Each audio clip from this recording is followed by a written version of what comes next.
everyone. We're back again with From Piece to Piece, the Piece by Piece podcast. I am your host, Nayobé Reemnet, also known as Miss Voluptuous Suriname, and the founder of Piece by Piece, a platform created specifically to help young people explore their identity and use their voice to make a real difference in the world. Each episode, we speak to inspiring individuals who are turning their personal puzzle pieces, meaning their stories, their values, and their experiences, into action. Whether you're just getting started or looking to grow your advocacy, you're in the right place right here. So today I am joined by someone whose work and lived experiences have shed a light on an issue that touches all of us, whether we realize it or not. Ableism. It's quite the important topic, I think, which is why we're going to talk about it today with Femke van Steen. She was a member of the Anne Frank Youth Network. She actually still is. She is also an advocate for disability awareness, and she is an experienced expert who uses her voice to confront the stigmas, stereotypes, and the systematic barriers that disabled people face every day. So I already see she just joined us. I'm going to invite her right now, and then we'll welcome our guest. Hi, Oh, it's fine. Hi, how are you? I'm good. How are you? I'm also good. So nice to speak to you. Are you Yeah, ready for it? yeah, I am. It's a bit, I talk about it every day, but it's different, like direct, you know? That's I very, yeah, understand.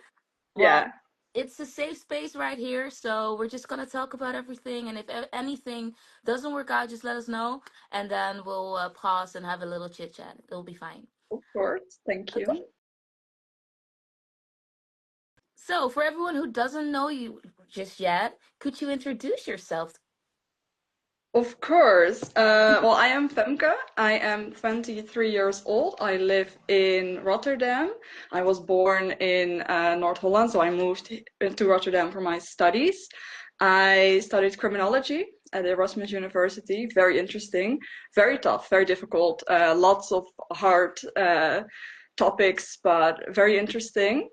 I like music in my spare time. I play piano. I listen to music. I read. I love going to museums with friends. And I am disabled. That's why also why I'm here. So that's a huge part of my life. Wheelchair user. So yeah, that's who I Am- am. Amazing. And if you'd have to explain your identity in 3 words, how would you do that? It's very difficult. I've thought about this, but I think it would be stubborn or determined, Yeah. and compassionate and creative, I think. Yeah. I love that. I love how you switch stubborn into determined, because Yeah, that's a way better word for it. totally. Amazing. We're gonna dive right into the first segment, which is all about every piece of you and your advocacy, of course. Yeah. Could you tell us a bit more about how you think people usually describe you when they first meet you, and they, of course, only see someone in a wheelchair? Like, how would that go? Well, it's the first thing you see. Like the wheelchair, it's different. I also noticed that when people don't know I'm in a wheelchair, they don't look for me. Like when I know other people because we've seen each other online, and I go up to them like to colleagues, I go, "Hey, I'm Femke," and they're like, "Who?" You know, it is different. You don't expect it. So I do also know that when people describe me and they know me as a wheelchair user, they probably will say she's in a wheelchair, which is Mhm. fair. Like it is very on the eye, like it's the first thing you see. So I don't really mind it unless it's the only thing they say. You know, like Of there course, are yeah. me. Yeah, So because you're that more is than your wheelchair. yes, but also it is a part, it is different to say like you are more than your wheelchair, because it also ignores that it is my life, you know? So it is two things can coexist. Like I am more than my wheelchair, but I also am a wheelchair user. So Yeah. that's why I try to be cautious towards that with people, that they do see the wheelchair and don't shy away from speaking about it, but I'm also more. So Yeah, yeah. of course. And yeah, we've talked about it already. I probably should have asked this as the first thing, but could you tell us a bit more about your background as a disabled person? And hi, Kat. Could you tell us a bit more about your background as a disabled person? How it has been for you to be disabled? How you like what the reason is why you are disabled? Like, could you tell us a bit more about that? Yes, of course. I haven't always known I was disabled, but I have been disabled since birth. So that is a whole lot another layer. Like it makes it very difficult to get the help that I needed, because I wasn't seen as disabled, but I was seen as difficult or Mhm. crybaby or just a teenager who needed to grow. Yeah, those are all things that are said to me also by medical professionals, by the way. So that is No, that's very awful. very interesting, because it's not very well known. And especially my condition, I have a connective tissue disorder, so hypermobility, but worse, like, because everyone probably has like one or two joints that are a bit wonky, Yeah. how I describe it. But for me, it's my whole body, and that leads to a lot of pain, a lot of fatigue. But also, if I don't take action, like I will get damage. And that's why I wear hand braces. That's why I use the wheelchair. And this is something that I was born with, but I haven't discovered it until I was 19, 20 or something. So very, very old actually, because I've Yeah. been born. Yeah.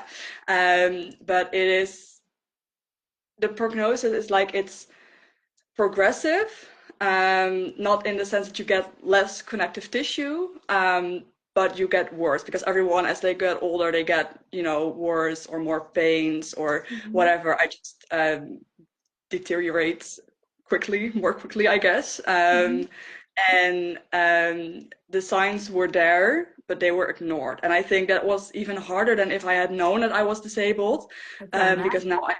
now I spent a lot of years without help, without support, without the proper tools, like without the wheelchair, which probably has led to unrepairable damage in my body. But that is something that it part of my advocacy, because it is early detection is everything, not only for self-acceptance but also for prevention for more damage. I'm So wondering, how does like all those experiences, I'm pretty sure that must have been heartbreaking for young Femke. How has all of that shaped your voice and the way you speak out against everything? it is, I think that I am very aware of the mental aspect of disability, that it's, I mean, I am also autistic, so that is also a mental aspect of disability, but more so the effect that it can have on your mental health. Mhm. And I'm also a very strong advocate for self-diagnosis, because there's a lot of discourse about self-diagnosis, and I'm not saying it is completely invalid, but we do have to recognize that some people, especially marginalized people, do not have access to healthcare in the way other people do. And then putting a label on yourself so you can describe it and get the help you need is good. It doesn't matter who that label comes from. And maybe you found out later that it's not the right label, but you did get tools you needed. Like that's okay. So Yeah. I think that that comes from the fact that I didn't have a name, didn't have a label, and got nothing. Hmm. And once I started advocating for myself and what I needed without a diagnosis at first, I realized that there was so much more to be had for me in my life. And that's something that I wish for everyone. So I'm very aware of that.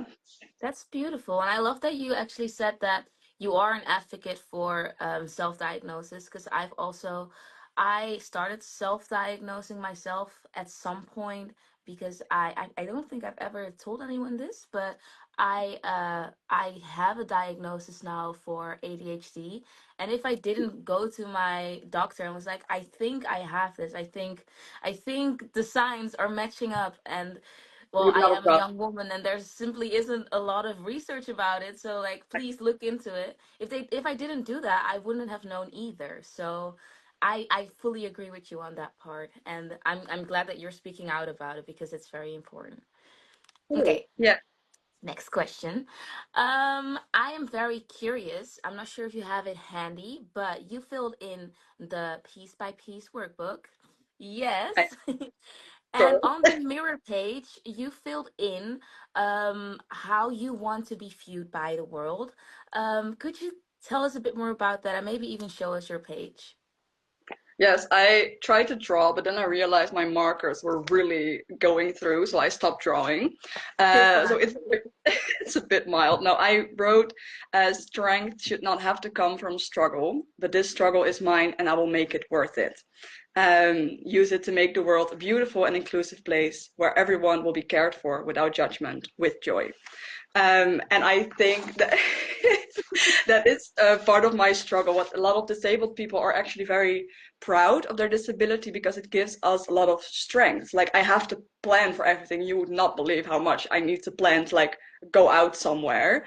But that gives me great insight in what it takes to make an inclusive day, to plan something, to organize something. And I take actually my experience with that into my work. Like my regular work, I can use my experience as a disabled person to really think of everyone and everything because I have to.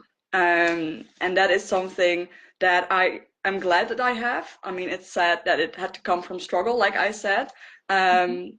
But you should be able to see the positive sides of disability because we have a lot to offer. So Yeah. that's so. Like the first thing I would think about if I think about you, for example, is like I see you as a very strong person and a very outspoken person. You know very well what you want, what you don't want, and what you stand for. And it's something I really admire in you. So I Thank fully you. agree with that. I think you're doing a great job at showing the world that. That's amazing. Thank Okay, we'll move into the next segment. It's called Your Purpose Puzzle. And this one is all about where we connect the dots between who you are and what you do. Could you tell us, well, we already kind of know the cause, but could you tell us which cause comes closest to your heart and why? Yes, well, like you said, we mentioned this. It is ableism or disability activism. And well, it comes close because I benefit directly from my own activism. And also, I've had a lot of ableism in my life, subtle, unsubtle, and just blatantly and whatever. So it's something that I really want to fight for because I can. That's also a lot of disabled people are not able because of fatigue or because of they're already burned out or Mhm. whatever. And I could. So I started doing it because it also made me feel good, because you're standing up for yourself. Like that Yeah. feels good. Yeah. It's So amazing, yeah. That's great. And how did you first start, like actually actively speaking up about it? Actually, like, what was the first thing that happened where you, well, how do I say this? Where you felt for the first time, yes, I am standing up for myself. Yes, I can do this. I will do something about it.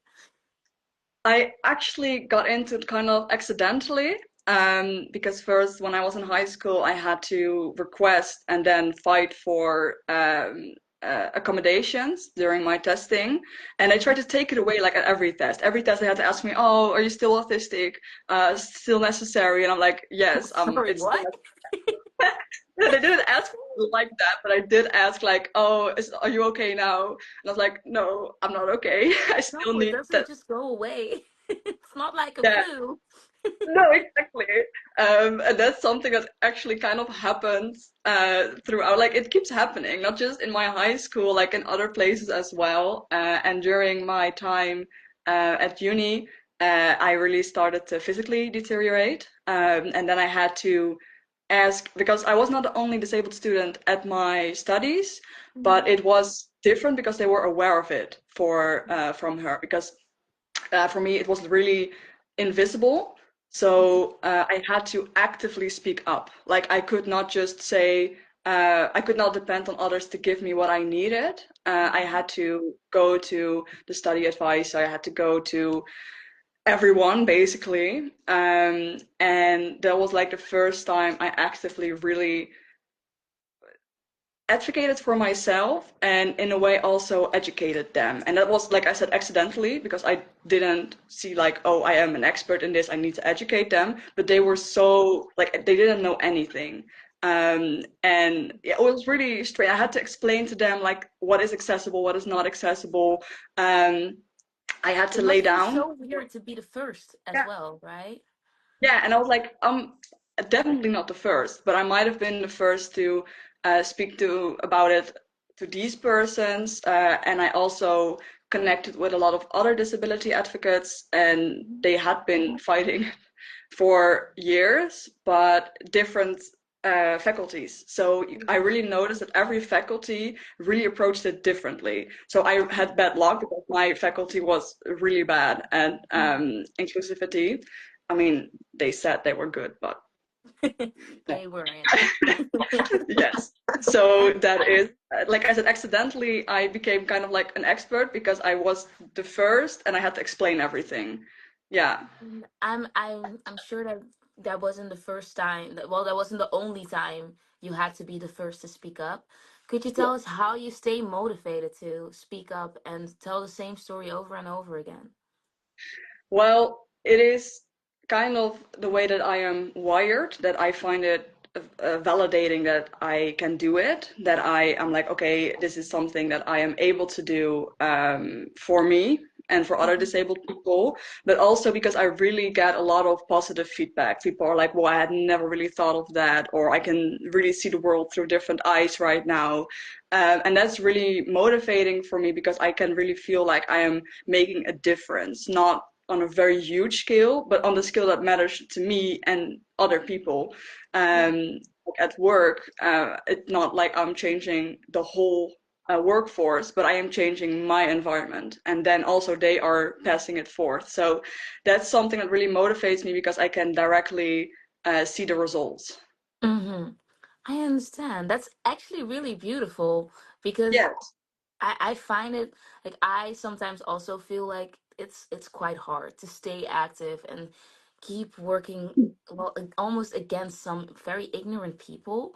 But keeping reminding yourself of like what the gain is from it, that actually like that's a beautiful thing to keep in mind. And I think many people needed to know that. So that's a great one. Okay, so let's see. Okay, you often describe your advocacy as centered around dismantling ableism.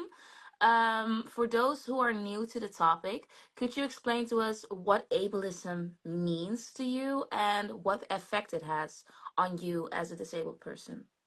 Of course, yes. Ableism is a term for discrimination, stigmatization, and othering of disabled people. And disabled people is a very broad term. It can be people with physical disabilities, mental disabilities, people who are deaf and hard of hearing or maybe blind, but also things like autism and ADHD. That is Mhm. also considered a disability. Personality disorders, like everything that makes you different. Yeah. And it impacts people more than we think. Like everything that, and the bad thing about this is it also affects people who are not disabled or not disabled yet. Because if you cannot keep up with working or with normal things, keeping a job or whatever, then you really feel the downside of Yeah. ableism. And specific things like, for me personally, inaccessible buildings, uh, just inaccessible infrastructure. Actually, a lot of roads are very inaccessible. Like they have no curb cuts, or they have no. Uh, sometimes the pavement is small. Like you can't go with a wheelchair, so you have to go in the road, which makes Oh. it very dangerous. Yeah, it happens a lot, especially like in Amsterdam or small cities. It is Amsterdam's actually really bad. I So do noticed not. when I was there, like this week actually, we saw each other very coincidentally. I noticed that there's like they already have quite small walkways, but then they also put these poles like very like like very unhandy, and it's even unhandy for me, and I'm not even in a wheelchair or anything. So Yes, I and it's that's insane. like I said, with ableism, it also affects people with buggies or strollers. You know, people with suitcases, Mm, people like you mean like it is not just disabled people, but they are hit the hardest because if you have a stroller, you can just pop it out in the road and get it back in. Not that much big of a deal. But if there are no elevators, you have to take your child up like 20 flights of stairs or something. yeah, That's not great either. no. But it also presents itself as people like, oh, but are you really autistic? Or is it true? Or, oh, but just work. I've heard a lot of, because it's not visible to me, like, oh, but you're just in a wheelchair. Like, what makes the difference? Why can't you just work? Mm, That is something that is also ableism, in the sense that it is interpersonal, and there are yeah. different facets, like every type of discrimination. But those are just some except I could go on forever. But those are Okay, just some so examples. I might have a case, and I've never been sure if that's ableist or anything, but maybe you can help out as the expert. So I am asthmatic. My asthma is quite severe.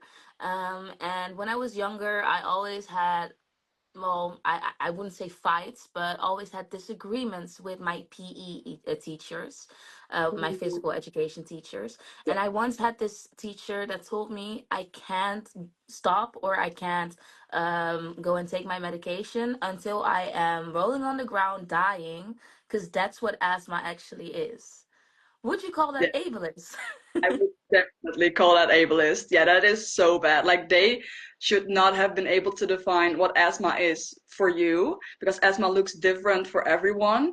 And just because you're not rolling around on the ground dying doesn't mean you are not feeling the effects. Like you could be Mhm. still short of breath, or you could be dizzy, or you could feel the effects way later. Like Mhm. with me, I can do things, but I also feel the pain, but I can push through. But then Yeah, afterwards, I will like shut down. yeah, Like in the moment, I might look fine, but you're not. And even just denying medication, that is very dangerous and very ableist. Like that is, I am very sorry you had to go through that because that is not okay. That is I'm not still okay. alive. You are alive. I am very glad. But this could have been going very differently. And that is something that is also very important about my advocacy because a lot of the times it does not end this well. There are several cases of disabled people dying from mistreatment. It could be there are cases in America, and then of course there were also black and brown people usually that were deaf or had a intellectual disability. They could not communicate, and they were like shot by the police or restrained so hard they would die, or people who were denied medication, just general um, things like like an EpiPen or something like that can kill you. Yeah, That is yeah. ableism, and it happens, and that is very sad. And it's something that like why I raise awareness because I can, and it's not. It is something of a privilege to be able to do it without repercussion, Mhm. because it is for some people very dangerous because they could lose benefits or um, Right. all different kinds of things. Yeah. So it is like I said, I'm very happy that you are alive, and a lot of people also will be alive, but unfortunately it goes wrong a lot. And that is a very sad note, but it is the reality.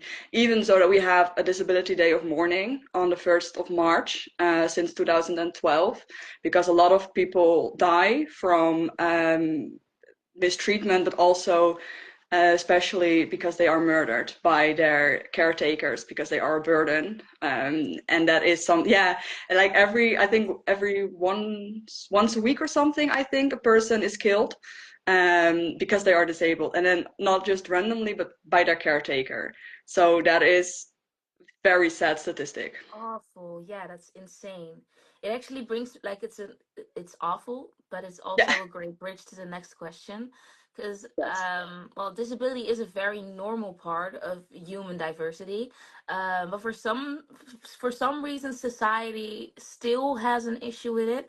And I was wondering why you think people are still so afraid of disability and why they don't feel like why they see it as a burden, or something bad to adjust to?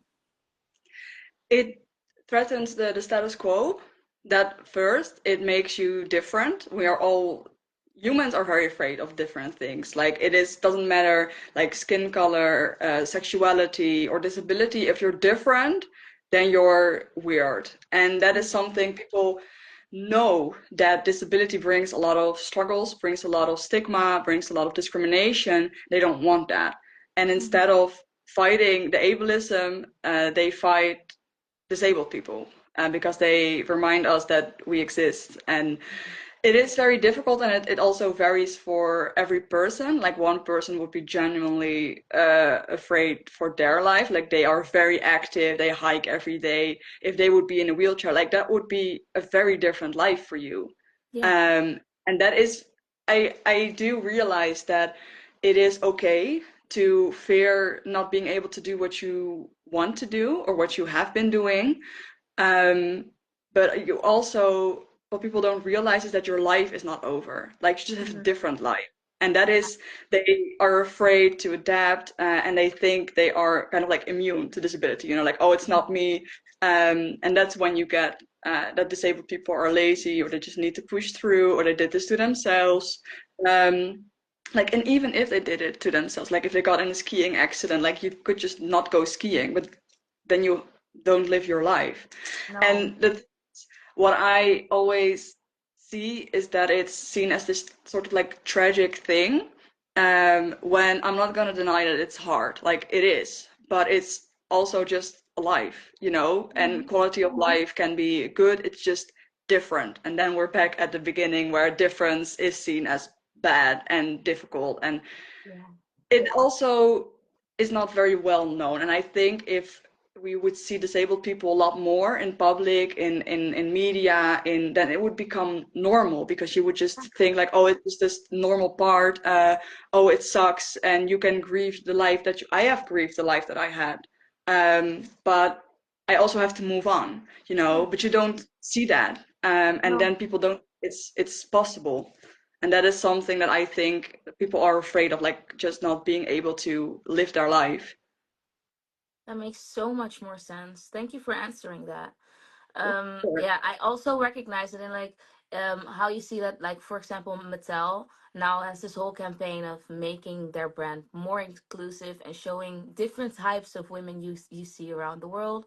They have multiple kinds of disabled Barbie, where you have like someone with an amputated leg or someone in a wheelchair, and you just see these little girls like light up because they see Yeah, someone who like they recognize a doll that's just like them. And I feel like if we make the world a bit more inclusive and a bit more nice for those young people, and it's just a bit nicer. That's what piece by piece is all about, honestly. exactly. Yes, yes. It would Okay. definitely help if young people would be able to see like there is a future. If I'm disabled, there's a future. If I'm not disabled, it would not matter. But right now we don't see that a lot. So I do see the progress. So I'm very happy about that. it's But we have it's a lot of also like partly thanks to people like you, so definitely give yourself a shoulder pat for that because that's amazing. We'll move on to the next part. This is a shorter one. It's called Voices in Action, and it's all about what you do right now with your advocacy. So we'll dive into the next question. Could you tell us a bit more about some projects or actions or roles you've taken on that were in token of your advocacy, and like what are you doing? Take us along with the ride. Yes, of course. Well, like I mentioned, I do it a lot at my university. I am no Mhm. longer a student there, but I still have some conversations with people. And then what I do is kind of tell my story, and we can pick out like where it went wrong, why I did not get the accommodation that I needed, and then I can educate them like why is this necessary? Mhm. Because also now I am no longer a student, and I really noticed that when I try to speak up as a student it really kind of endangers the goodwill that you have with because they're if you complain too much they might not be as willing to give you things, which is Um, very backwards, but it is how it is. So now I I have had some conversations, such like that, and not really a lot has come out of it yet, but that takes time. In the meantime, I'm also with the Anne Frank Youth Network, and there yes, that's where we met, of course. That is also Yes. where I just also have conversations. You don't have to like underestimate the power of just conversations with people because they spread the word and they will look at the world differently. Mm-hmm. But recently, I gave a presentation to some young people about the persecution of disabled people during the World War II. Because it is a very unknown subject when disabled people were actually the first to be hunted and sterilized, killed and experimented. And the experimentation on those disabled people is actually the reason why we were able to execute the Holocaust so efficiently. Yeah, they experimented like with ways of killing, like which gas, and on disabled people because That's they could awful, be actually. they Like, it's, could be yeah. they were already in institutions. Usually they were given there willingly by their parents or caregivers. So nobody really looked to them, and that's how they could experiment on them.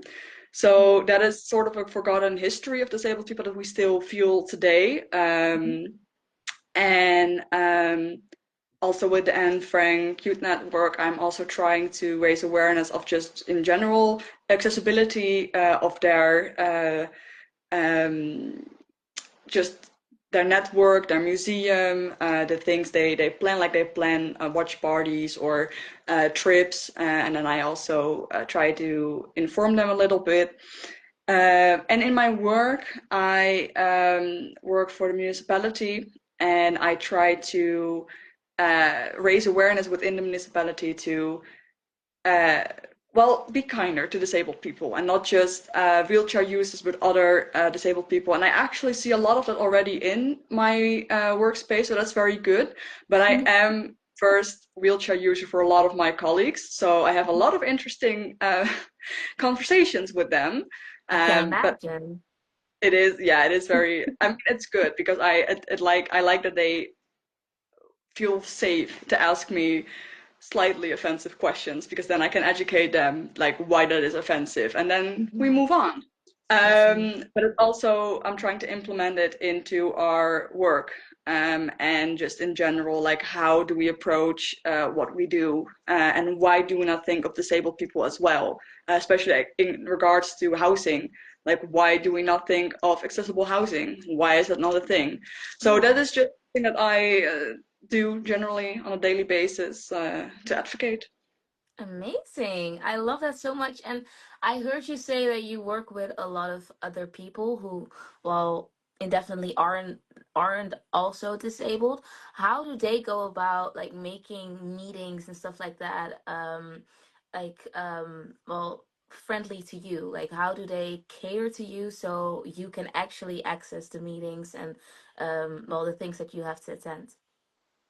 Yes, I actually have had a lot of well, not a lot of accommodation this time because during the COVID pandemic we made a lot of things accidentally accessible. Like a lot of the meeting rooms got really good equipment, sound equipment, microphones. You know, that's the standard in a lot of offices these days, which makes everything a lot more accessible because I can really follow it just from home. Like I can work from home. I work shorter hours, they're aware of, and those are just some flexibility that is, like I said, accidentally from the COVID pandemic, and we made the world a lot more accessible. Mhm. So there's not a lot needed for me, just compassion, and they have that, so that's good. That's amazing, and I'm so glad that that's something that they can do, and also something you can do because it opens doors for us to learn about. So that's Yeah. amazing. We're gonna head to the last snippet of the podcast. It's called the Mini Piece Mission or the Mini Piece Challenge. Um, for everyone who is new to Piece by Piece, every week I ask my guests to give us a little challenge, a little thing we can try out this week, just so we can become better people and learn from their advocacy. So, Femke. What is your mini piece mission for us? Yes, actually, I have one that is really, I think, on the nose because I would like you all to make the world a little bit more accessible just by tiny pieces. And what I mean by that, it could be just removing like a trash bag that is in front of the pavement, or it could be helping someone cross the street, or it could be turning on your captions in your video so deaf and hard of hearing people can hear it. Changing the light bulbs in your office so blind people or other people can just see more clearly. Like there are a lot of small things we can do to make this world a little bit kinder, a little bit safer, and a lot more accessible. So I would ask you all to do like one small thing. I love that. And it's also so true to your advocacy. I already like a tiny piece of me already expected it, and I'm definitely going to see what I can do to make a little difference and make the world a bit more accessible. So thank you so much for sharing that. I also like Sure. to thank you for joining us today and teaching us so much. I definitely learned a lot about ableism and disability awareness. So thank you so much for that. Your voice is so powerful, and please keep doing what you're doing. I think you're a perfect example of what Piece by Piece stands for, using what makes you special to like make an impact on this society. So thank you so much. And for everyone else, if you just tuned in and missed everything, don't worry. Everything's going to be uploaded to our YouTube channel and our Spotify as well. I'm working on editing everything very quickly, so there's lots of episodes to come. Well, we're going to say goodbye to Femke now, and I'll see you guys in the next episode. Yes, thank you Bye. so much. Bye bye. Bye.